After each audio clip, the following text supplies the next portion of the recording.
A man walks into a court system. He spends whatever it is, $4,500, $7,000, $2,000 on a retainer that with money that he doesn't have, that goes away like that. He doesn't know, he thinks that person's gonna fight for him. Probably didn't know how to pick an attorney. Gets screwed over by that attorney, something goes wrong. They have to switch attorneys midstream in it. It's totally up. So then he's got to rehire another person, spend another $2,500, $7,000, whatever it is. Walk into a case, traumatized by the court. Judge already doesn't like him. All in this time, he's been betrayed, screwed over. These things aren't supposed to happen. But then we start looking at the media and how much it favors women. And we look at all this red pill crap, which tells us to be angry. There's no solution. Like, it's so grim. It is the most bleak thing to look at as a man. To the guy that gives up on himself, you have all of society, you have men's development, you have PC culture all against you, serving you a lie on what it means to be a better man. Think about that. When you go for answers, when you are is a male in our culture, what do you have?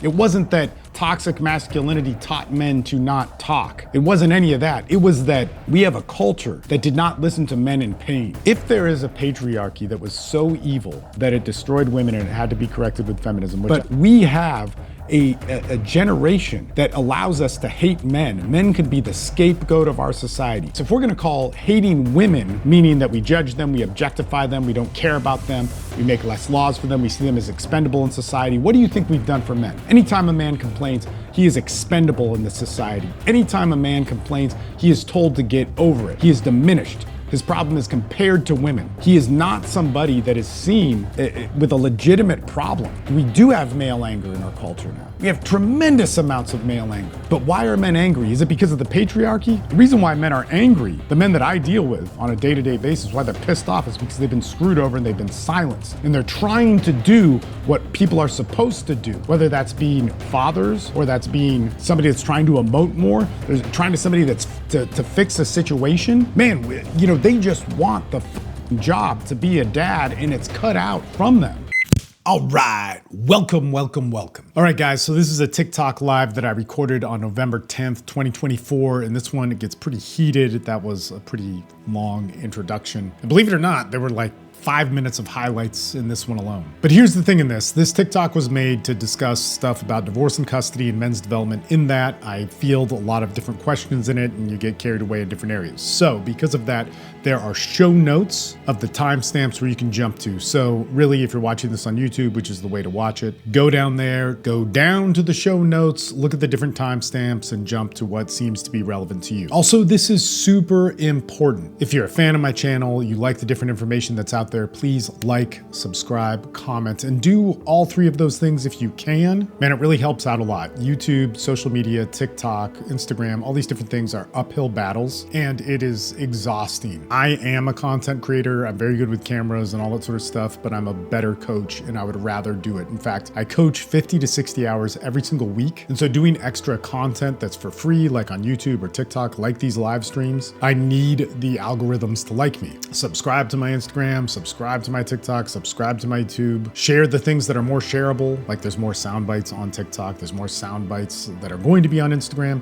And then also there are the daily meditations on Instagram, which I highly recommend to check out. These are super, super cool. I've been doing them for about 3 years now. So since 2021, I started writing them and they go over, you know, my 18 years of working with men and the different struggles that men have into a philosophy. It's a very different perspective because I talk differently than how I write. Anyway, you can find those on Instagram and Facebook. Or if you're on my email list, I email them to you. All right, cool. Let's get to this live stream, jump around to where you need to jump around to. And thank you so much for watching. I appreciate you guys totally. Here we go. How are you guys doing this evening?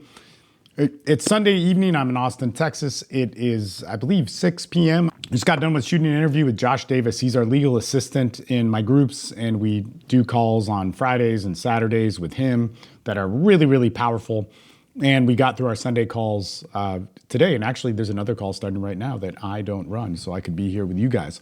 But I wanted to talk about a couple things. First off, in Josh and I's interview, we were talking about the importance of attorneys in family law, divorce and custody battles. And a lot of people get really pissed off about all of this stuff. I'm not saying that attorneys aren't dishonest or problematic and you know, you could absolutely screw yourself by hiring the wrong attorney.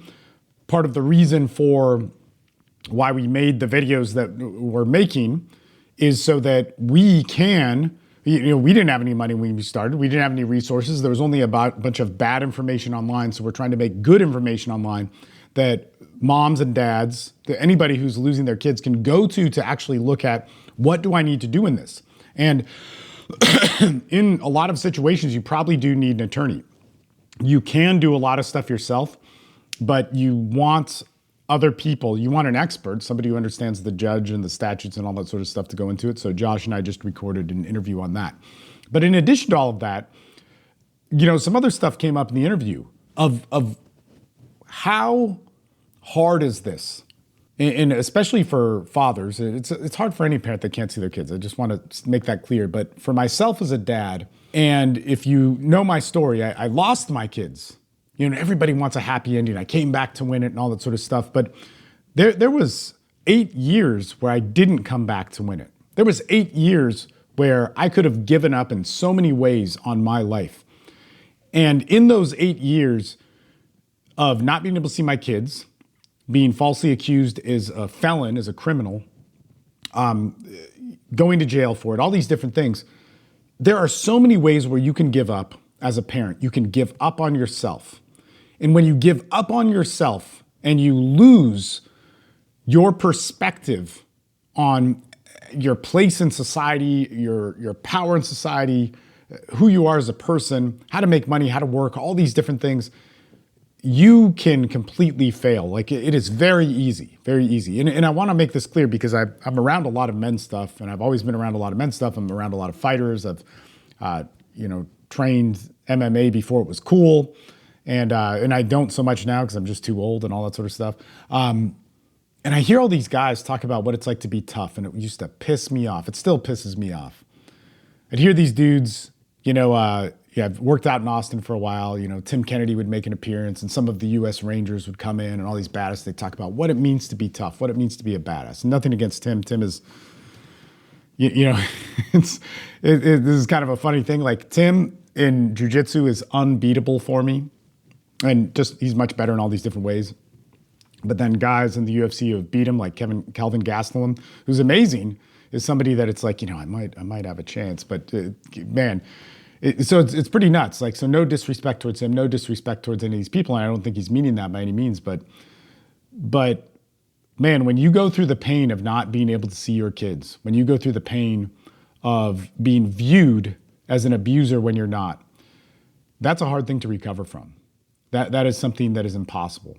And in having a group that has, 50 guys at any given time, not all of them going through this, but they have the same sort of pain.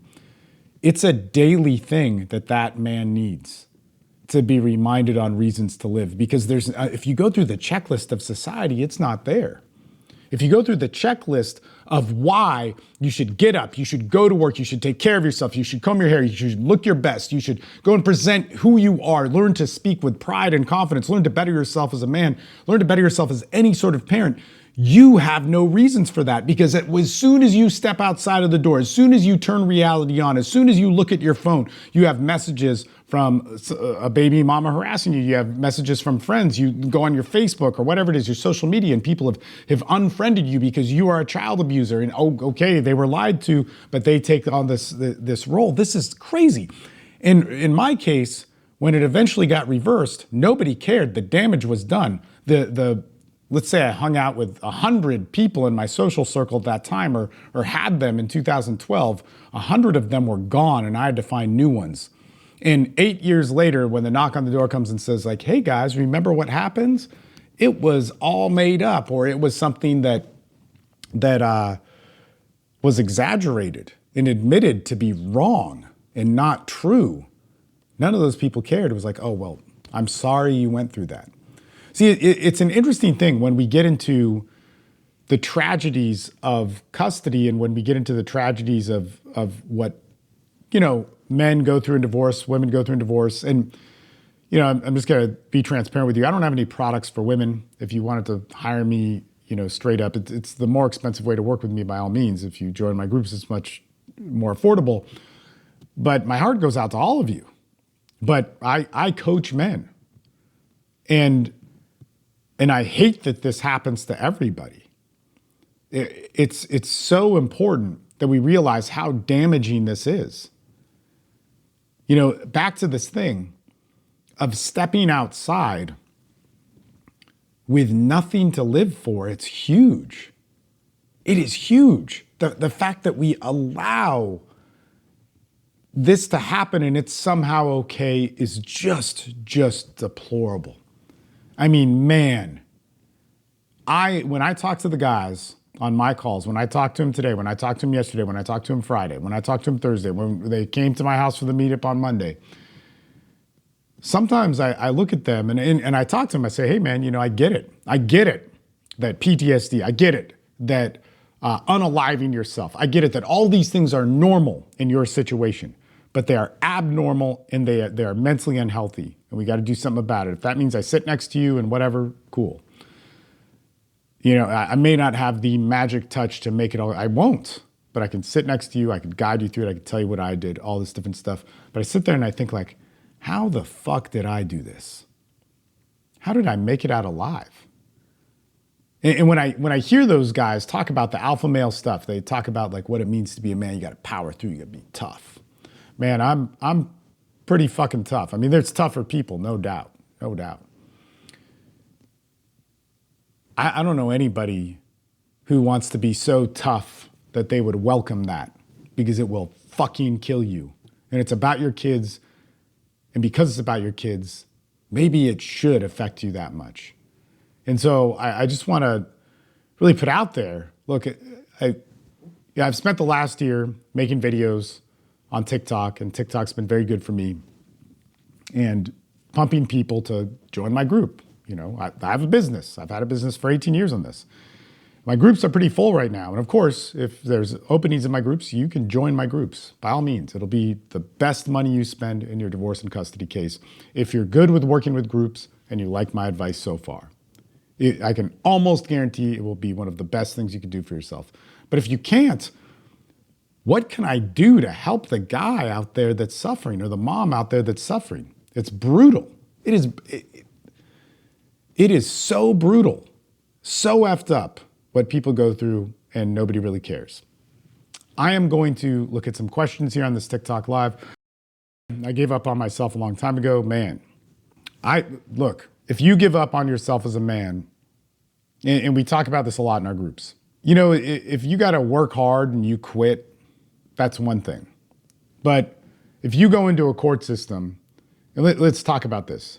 A man walks into a court system. He spends whatever it is, $4,500, $7,000, $2,000 on a retainer of money that he doesn't have, that goes away like that. He thinks that person's going to fight for him. Probably didn't know how to pick an attorney. Gets screwed over by that attorney. Something goes wrong. They have to switch attorneys midstream in it. It's totally fucked up. So then he's got to rehire another person, spend another $2,500, $7,000, whatever it is for that. Walk into a case traumatized by the court. Judge already doesn't like him. Judge already perhaps made a ruling against him. All in this time, he's been betrayed, screwed over. These things aren't supposed to happen. We hear in the social norm that, you know, women are victims and that we have to get over it as guys and all this sort of stuff. And then we never cared about it before, but then we start looking at, you know, the media and how much it favors women. And we look at all this red pill crap, which tells us to be angry. And there's no solution. Like, it's so grim. It is the most bleak thing to look at as a man. And I even, like, if you guys have followed me, I do not like the red pill stuff. I've never liked it. And mainly because it doesn't, you know, look, 2016, you guys may not remember this. The convention doesn't really exist anymore, but I was the host of the 21 convention from 2012 to 2016, spoke at it from 2008 to 2016. And when they went super red pill, I was like, what are you guys doing? And one of the reasons why was I had already lost my kids. I had lost my kids then and went through all the stuff that all those guys that were getting famous on stage were complaining about. I had been through worse than what they were saying. So they're talking about suicide, addiction, depression, being disenfranchised by society, being homeless as a man, getting your kids taken away, false accusations. They were talking about these as they were these horrific things. And none of them had these problems, or they had mild versions of these problems, like they got married once and got screwed over in their case and then had a bad girlfriend before. Like, come on, man. Like I had serious problems. I had already had friends who had died and killed themselves from all these different things. Heavy shit. And none of these guys were talking about a solution that ever worked for me. And they were talking about, in fact, the opposite of what the solutions worked for me, right? And there are solutions. Like, that's the effed up thing. There are solutions that actually work. I didn't see them doing it. And so this is what guys, when they hit walls in our culture, this is what they have to talk to. Like, think about this. Who's still around from 2016 that's made consistent products and services for free, endlessly working with them for men since 2006, which is when I started. But since 2016, when all that red pill stuff started to blow up, who's been doing it? Who did stuff that does things for guys suffering from PTSD, war, addiction, divorce, custody, and none of them do. And I always have.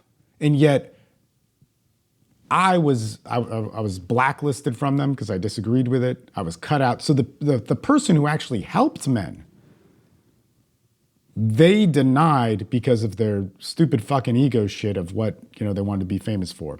That's what men's development, that's what's leading it, which is totally fucked up. So to the guy that gives up on himself, I know this is kind of a long-winded thing. I have opinions about this. But to the guy that gives up on himself, dude, you have all of society, you have men's development, you have PC culture all against you, serving you a lie on what it means to be a better man. Think about that. When you go for answers, when you are fucked as a male in our culture, what do you have? Maybe the problem was caused by certain laws, by PC cultural movements, by feminism.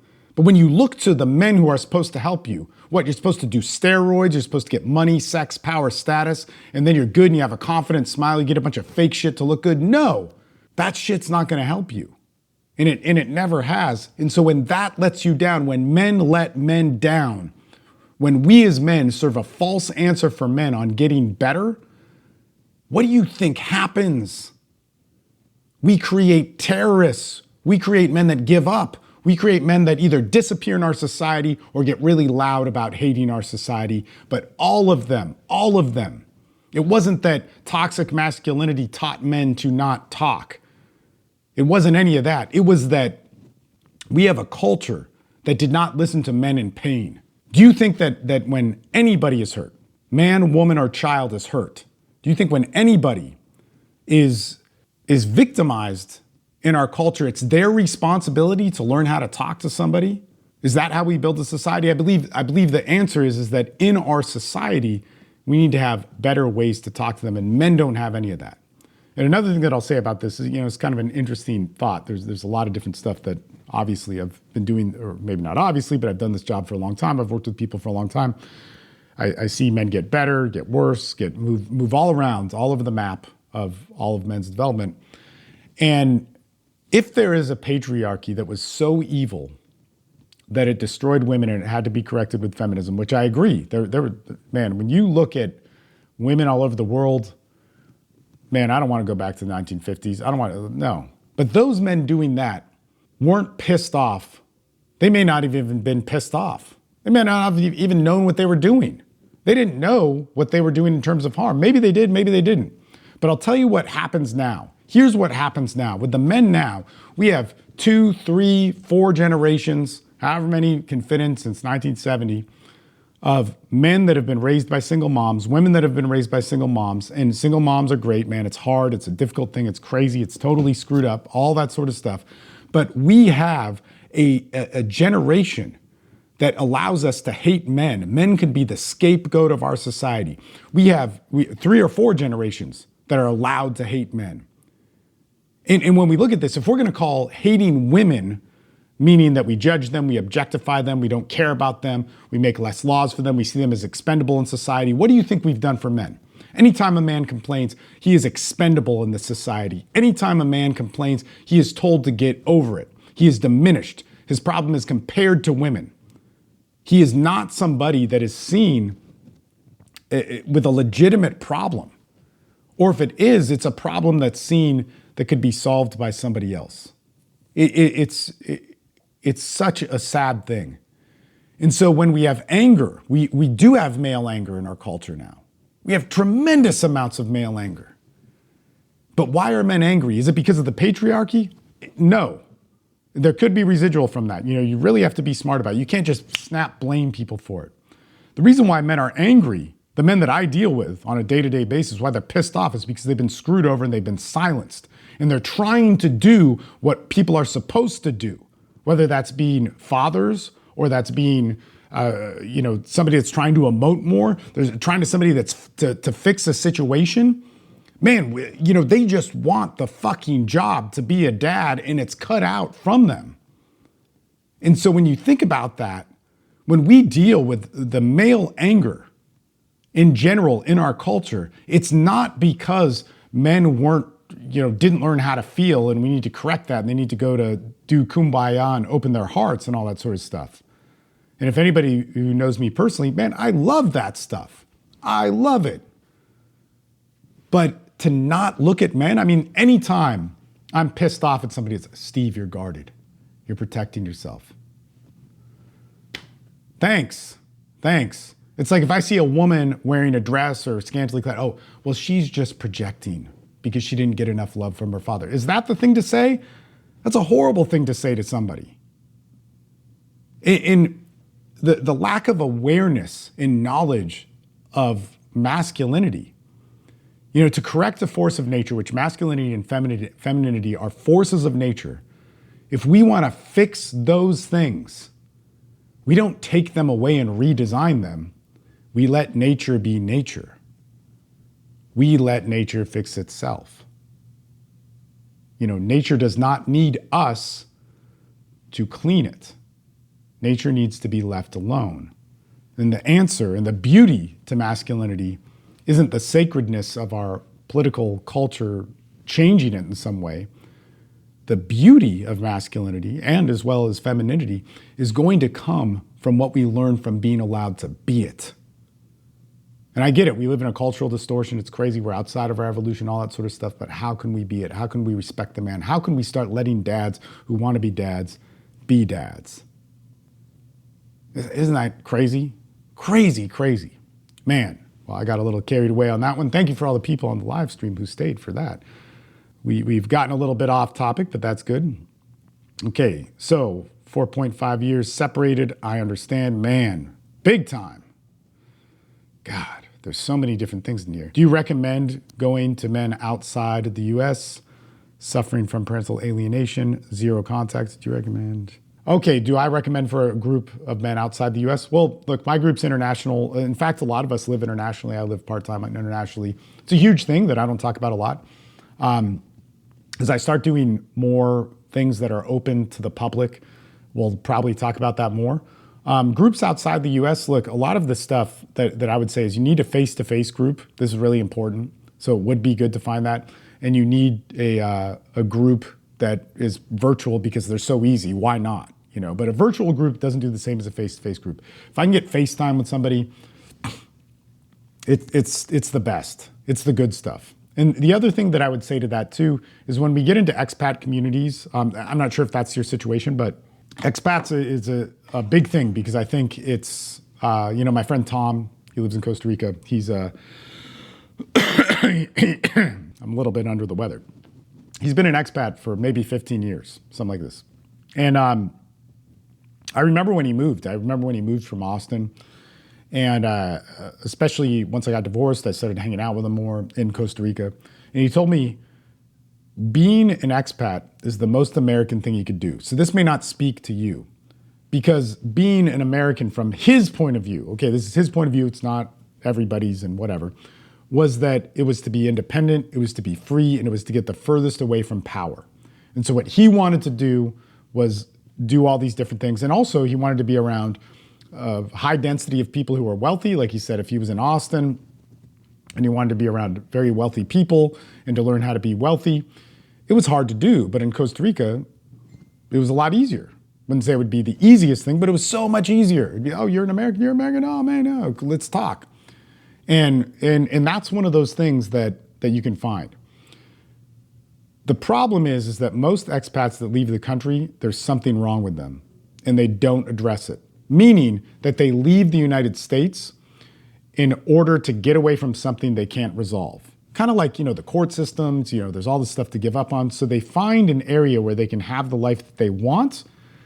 And there might be, so not always, because problems are complicated. They're not always so black and white. It's like the court system sucks, I'm going to leave the US. Okay, cool. But there's probably other things in there that could be changed. Okay? So when they leave, they don't address those things and they start living a life that they want too much with unchecked problems that get to grow, making it more impossible for them to come back. So for instance, we hear a lot about the $30,000 millionaires that might go somewhere to a third world country or something, that sort of thing, and live like a king, making it impossible for them to live in the country that they're born in. That may not be your goal. There's all sorts of things to it, but I'm very, very, look, I am a part-time expat, but I will tell you this, be careful with it. There's a lot of crazy stuff out there. Okay, at the end, I still lost my home, my kids, my cars, everything, fighting for my kid. Man, so this is one of those things when we enter into a court case, we need to understand that we're likely going to lose everything, but we want to maintain power. Okay, so this is really important when we're entering into a custody battle. Now, in this case, this gentleman has lost it and he's talking about it, but I want to use that to help people understand what they could, sustain and maintain. When we enter into a court battle for custody, for property, for divorce, all that sort of stuff, you could very well likely lose everything, but you want to gain as much power as possible. At any given point where you're at in your life right now, you have to be able to rebuild who you are. You have to make a new version of yourself. And I don't mean that in some super, oh man, do it and you just tough it out. It's really hard. And so what we want is if we can protect ourselves from being decimated emotionally, financially, physically, all these different things from our court battle, we want to prevent that. And we want to gain the power to have some form of justice in it. And this is difficult. This is not easy to do.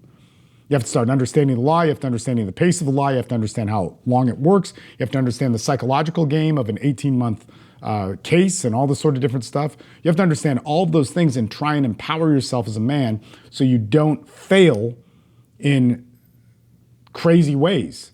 Now, in that, if you understand that you can lose your car, you could lose your home, all these different things, but you can still maintain some sort of power, like custody, being able to see your kids, not have your reputation ruined, all these different things, like you are much better off.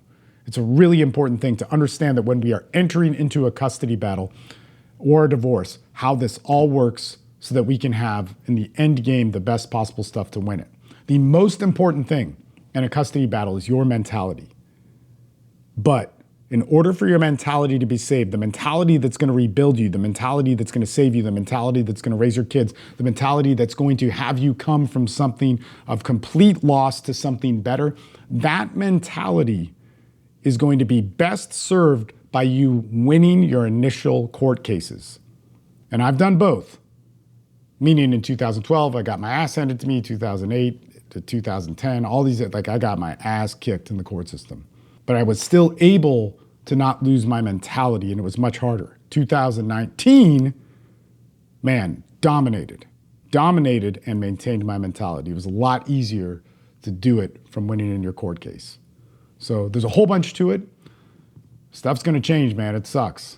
When people pull the ripcord on divorce, usually in my audience, a lot of the women pulling that ripcord, man, it ain't good. It's a big change that happens. Okay, let's keep going. Sorry, comments got all screwed up. Is that Madonna Pick Me On You? No, this picture behind me, this is actually a cool picture. So this is a cool story. So I used to live in Hawaii, and I worked in theater as a light designer. And I worked with this guy, David Sandell. In fact, Bill Sandell is one of the production designers, I think, for Michael Bay. But David Sandell is an artist from Maui, and he made this for me. Or he made this, and he had it hanging for a long time, and I was like, man, I really like that. And when I left Hawaii, he gave it to me as a gift, so I've had it I left in 2001, so however long that is. But that is cool. It's a Polynesian lady. But what do I do for men? I mean, this is kind of crazy. I work 50 to 60 hours a week for men. From the guys who are on my group that are on here, man, it is, dude, they will tell you, I work my ass off for them. When we get into working with men, this is like, it's kind of ridiculous saying, what have I done for men? I've done like tons and tons and tons of stuff for men. But one of the things that is so important for men when it comes down to this is that you absolutely, absolutely have to understand that, yes, there are many things against you. The courts, there are women against you. There's our general society against you.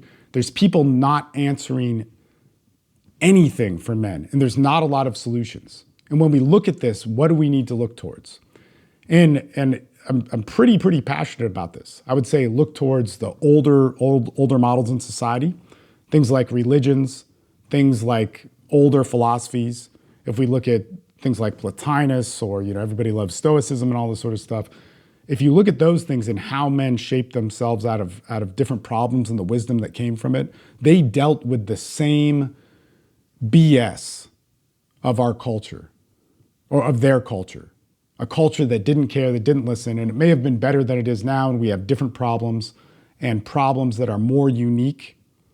But the thing about men's development that is so hard to get is that in men's development, we need to understand that this road is ours to go on alone. It is absolutely ours to go on alone. It's only something that we can do when the whole world is against us, when we have different resistance coming our way. And if we don't have that resistance, which is I will definitely tell you, is killing us in our modern day society. If we don't have that, we're not going to find the strength that we have within us. And it's so important. It is so vital. And if we give up on ourselves in those ways, and I understand the pain, and I understand the pain of people giving up on themselves. I absolutely get it, 100%. But in the pain of that, if we allow it to define us, man, we will be defined by the enemy. We will become what the thing that has hated us has wanted us to become. And the only way to get better in that is to unify, is to be able to do things together, to come together. I mean, shit, man, we have a free social media platform, and who has used this to help men?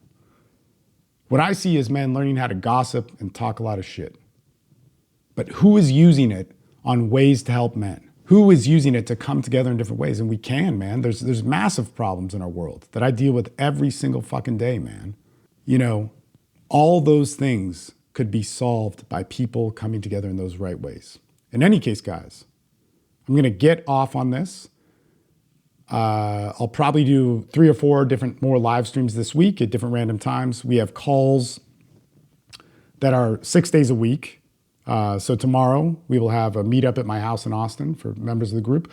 We'll also have a call at 11 a.m. Tuesday we have off. Wednesday we'll have a call at 9 p.m. These are all Central Time. Thursday we have a therapy call. We have a therapist come on our calls at 5 p.m. And that's a 2.5-hour call. Friday we have 2 calls. We have a call with a legal assistant in the evening, and then actually in the morning we have a call with me. Saturday, we have a call in the morning, also with a legal assistant, and then more calls at noon after that. There's a lot. And Sunday, we have calls going on right now, actually, within my groups. So in that money that you would pay for my group, and I get it, if you can't afford it, you can't afford it, that's what you get. That's what you get. You get people who will go over your freaking case with you. You have therapists that are experts in male trauma, go over stuff with you. And yes, if you try and message me, I cannot talk to you because there are 700 plus messages a week that I get, and it's mathematically impossible for me to do it, and this is my job. Okay. Hope you guys have a great night. Ciao.